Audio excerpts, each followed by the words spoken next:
At dito naman po ako, si Nyolo, para sa inyo, Nyolo the Third. Wala kang puso, hayop ka. Okay, magre-react lang tayo dito nga po sa 142 billion na kaya po umusbong ito dahil po talagang dahil kay Lacson at Tito Soto sinumbong sa Pangulong Bongbong Marcos. At ito palang 142 billion na to, ang karamihan na kinabang po dito ay ang mayorya. Sinasabi po nila di umano sila Joel Villanueva at ang mga Duterte Black na mga dumidila sa betlog ni Digong. What the fuck? Okay. Kaya pakinggan natin ang eksplanasyon ni Chis Escudero na sinusuka na po ng UP. Sinusuka tiyan mo ka, ngayon pa lang po nagkalat yung nireact natin kahapon. Nagkalat pa lang sa mainstream, unang-una pa rin tayo.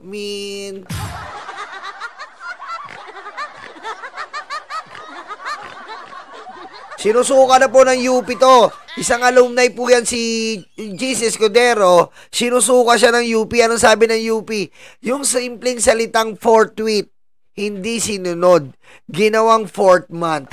Wala kang puso, hayop ka. Okay? Kaya pakinggan po natin ang explanation ni Chis Escudero. Okay, now, Senator, you talked about the agencies lobbying for an amendment in their budget. But let's start with this. You have Senator Lacson and Senator Soto describing the 2025 budget as scandalous. Yun ang ginamit with the last-minute insertions. These amendments, they say, have never ran into the billions in the past. Yun muna ang pag-usapan natin na erroneous, scandalous. Ito po ang inilarawan nila. Maganda talaga yung kilay ni Chis, no? Ibang klaseng kilay nito eh. Napaka-perfect. Wala kang puso, hayop ka. No? Sana all maganda kilay, no? Yung kilay ni Chis, grabe, derecho, oh. Tapos may hugis. Hugis 142.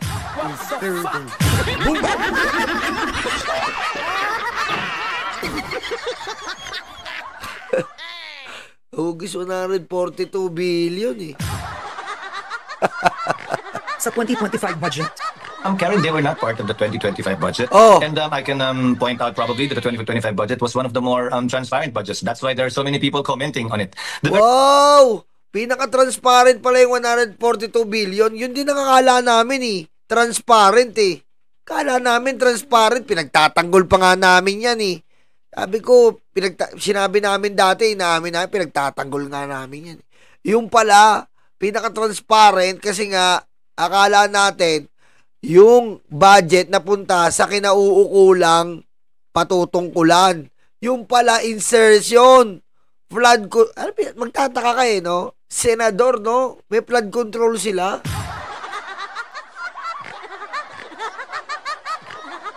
Kawawa talaga yung mga Pilipino, no? Senador, no? May flood control sila. Hindi mo nga makita yan lumabas sa kalsano eh. Sa pamayanan, hindi mo nga makita kayo. Kailan ka nakakita ng senador na putik nakikita mo talaga, oh. Sa rumaragas ang bagyo, lumulusong. Wala kang puso, hayop ka. Hoy, mag-subscribe kayo dito ha. Stephen Lee TV. Ayan, ito, mag-subscribe kayo dyan ha. Ito. Stephen Lee TV. Ayan po. Ayan, mag-subscribe kayo dyan ha. Si Stephen Lee TV.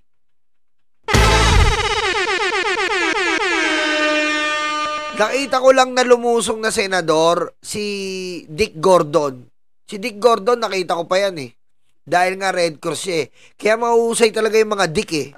What the fuck? Ha? Sabi ko sa inyo ha. Sabi ko po sa inyo, basta mga Dick, maaasahan po yan. Saan pumapasok yan eh. Lalo na sa mga basa-basa. Mga basa-basa, mga ulan-ulan, pumapasok yan, Dick. Grabe. Yan na nakita ko talaga pumapasok sa mga basa-basang baha. Dick Gordon lang. Kaya mahusay ito si Dick eh. Ibalik si Dick.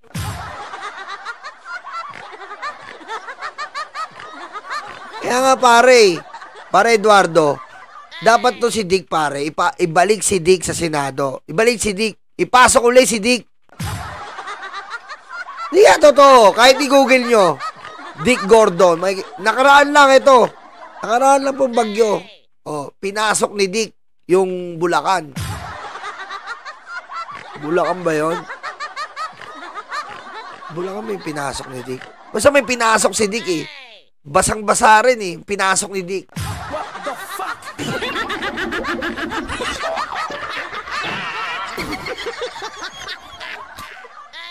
Kaya, ewan ko ano ba Teka, tignan natin. Baka sabihin nyo, puro kwento. Tignan natin ano ba yung pinasok ni Dick. Sandali lang po ha.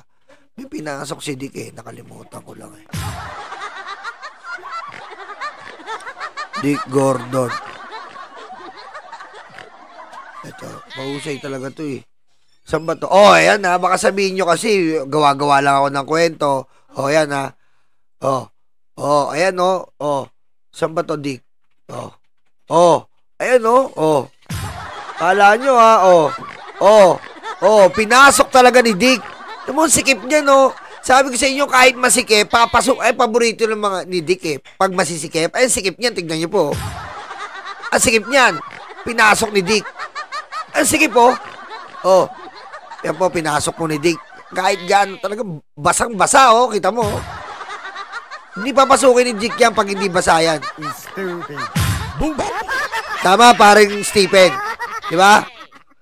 Oo. Tsaka si Dick, namumula yan eh. Talagang pinapasok niya kahit ano yan, yung basang-basa, tapos mamumula yan. Si Dick eh, yung pula oh, Red Cross yan eh. Saan ba yan? 2 weeks after heavy rain. Ayan ha. Oh, tama ako, Kalumpit, Bulacan. Ayan oh. Kalumpit, Bulacan. Pinasok nila. In Kalumpit, Bulacan. The waters have not receded and many families trapped their homes. Ayan po, pinasok ni Dick yung Bulacan. Namula-mula pa, masisikip na basang-basa. What the fuck? Ayan ha. Oh. Ayan ha. Oh, tingnan mo naman oh. Oh, tingnan mo, basang-basa si Dick oh. Basang-basa oh. Basang-basa. Oh. Ayan ha, basang-basa si Dick ha. Kala nyo ha. Kalumpit, Bulacan. Kalumpit po, hindi Subi, Kalumpit. Okay, dumako na tayo dito sa pinakamagaling natin Senate President. Ito, nagigigil talaga ako dito sa kilay nito eh. Nagigigil ako sa kilay nito eh. First time, Karen, that lump sum appropriations were removed from the budget was when I was Finance Committee Chairman. Doon unang tinanggal yun dahil sa desisyon ng Korte Suprema kontra sa pork barrel. Kasi di ba pag lump sum... Lagi na lang sinasabi ni Chis Escudero yung finance. Laging, nung ako ay, laging ikaw ang bida eh. Laging ikaw. Pagkatapos ma-approve ng budget, doon pa lamang bibigay yung listahan. That was the very first budget compliant with the Supreme Court decision that issued a line item budget. Mula noon, line item na hanggang ngayon. Ang mga panukalang proyekto ng kada departamento, wala na yung dating mga lump sum na halimbawa, 100 bilyon, X project. Halo-halo na yun. Wala nang ganun. In fact, even the school building... Alam mo, Chis, ito lang ha, Chis. Makinig ka sa amin ha. Chis, ginawa mong perya yung Senado. Seryoso muna tayo ha. Chis, ginawa mong perya yung Senado. Pag nakikita mo yung mga kumuting pinahawak mo, ha? Kasuka. Chis, maawa ka. Si Robin Padilla sa amendment ng Constitution. Tapos eto pa si Cayetanong 10,000, nilagay mo sa may human rights. Putik, ano nga saan ng human rights? Yung 30,000 na biktima, dinidilaan ni Cayetano yung betlong ni Digong. Yung human rights lang ni Digong ang pinapaano ni Cayetano. House arrest.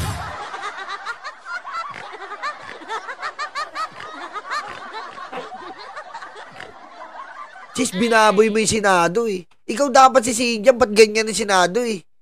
Ang baho, maalingasaw. Pero mo si Robin, lagay mo. Anong nangyayari? Legal ang marijuana. 10 years old, makukulong na. What the fuck?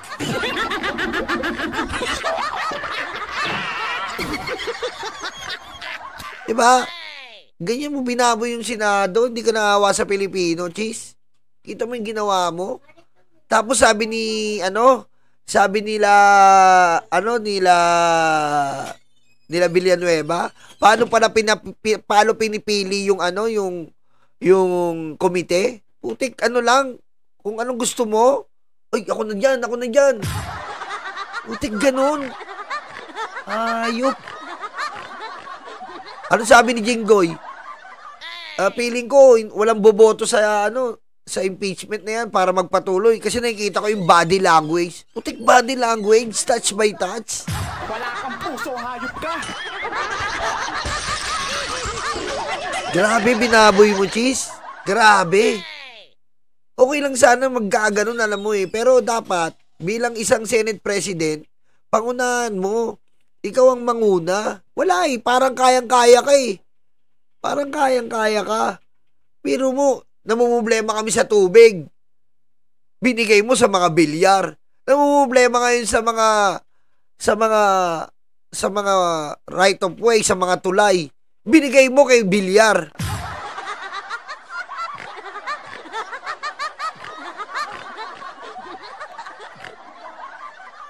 Samantalang nung nakala namin, bumabawi ka na eh. Bumabawi ka sa taong bayan eh. Di ba? Bumabawi ka dahil nga sa pamamagitan ni Tongol, yung spokesperson mo, parang bumait kayo sa impeachment. Yung pala, doble ang kapalit na kahayupan. What the fuck?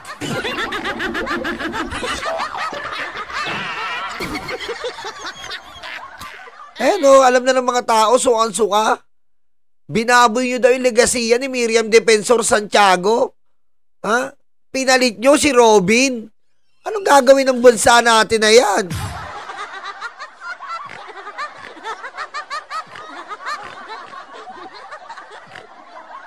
Kawala-walang nga yung ginawa nyo sa Senado.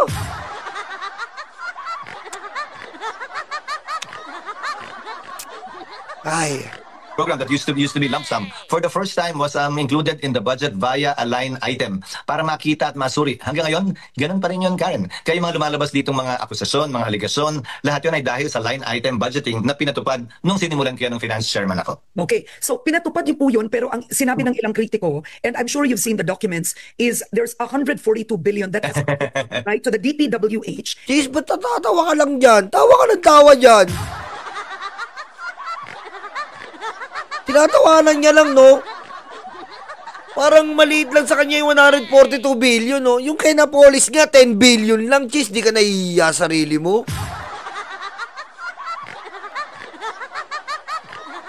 No? Yung kay Napolis nga, 10 billion lang eh. Ikaw... Wala kang puso, hayop ka!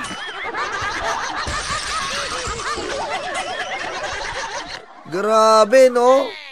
And there are accusations that you introduced these insertions, right, in what they describe as the small BICAM. Binanggit ni Congressman Toby Tiangco na kumbaga yung small BICAM, kayo lang may alam. So, itong 142 billion, where did it come from? Did you and the members of the small BICAM remove it from other agencies, like as they claim the DepEd and the DOH? Karen, ang tawag dyan, par for the course. Ika nga, dahil sa ingay ng politika, yung mga akusasyon na yan lumalabas. May lumabas pa ng video galing sa CCTV mismo ng camera. Bumisita Na nandun daw ako sa BICAM. Na totoo naman, alam namang hindi ko tingnan yung BICAM at asikasuhin yung mga staff ng Senado doon. Paliwanag mo yan. Tawa ka na ng tao eh.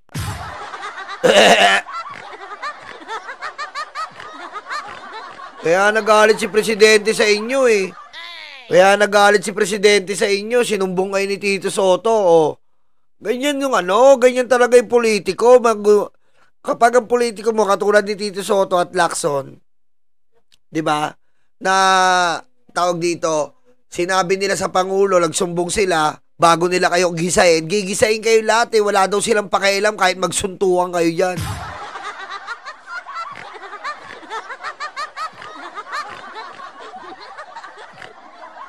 Grabe. Ganyan na ganyan si Chis, no? Yung presko niya, inom ng tubig, eh.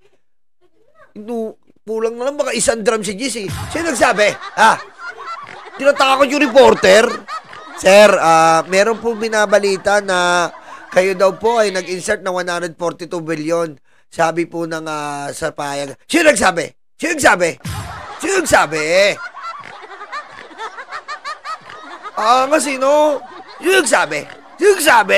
Yung sabi? What the fuck? Kasi.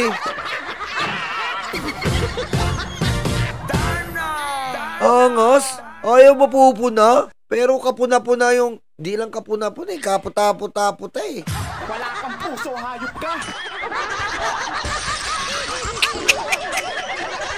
Di ba? Inuubos yung tubig eh. Inuubos eh. Sino ba nagsabi niyan, ha?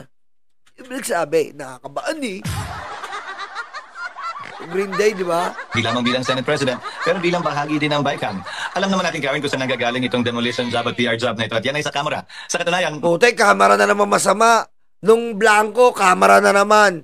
Ngayong 142 billion sa Senado, kamera pa rin masama. Mga hype talaga to sa kamera eh. Grabe no, kawawa yung kamera.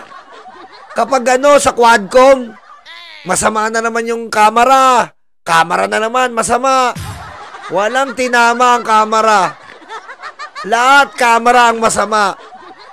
Anak ka ng weteng, oh.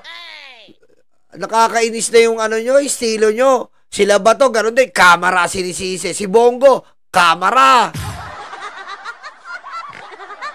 Sila lang malinis.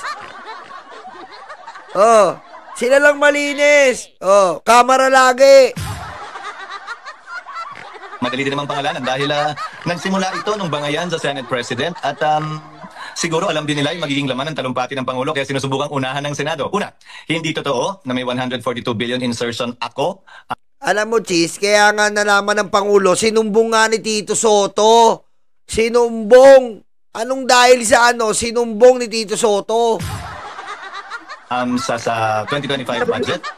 Nagsimula mo na yun, Karen. Actually, sinabi 9 billion. Sinabi si Joel Villanueva, dinamay din. 12 billion. Bakit? Ano ba si Joel Villanueva? Lord? Joel is Lord? Chis? Bakit ano ba si Joel? Ba't bawal sa idamay? Lord ba siya? Lord? Ba't lagi mong inaangat si Joel Villanueva? Si Joel Villanueva, dinamay pa. Ano ba si Joel? Chihuahua yun, Cheese.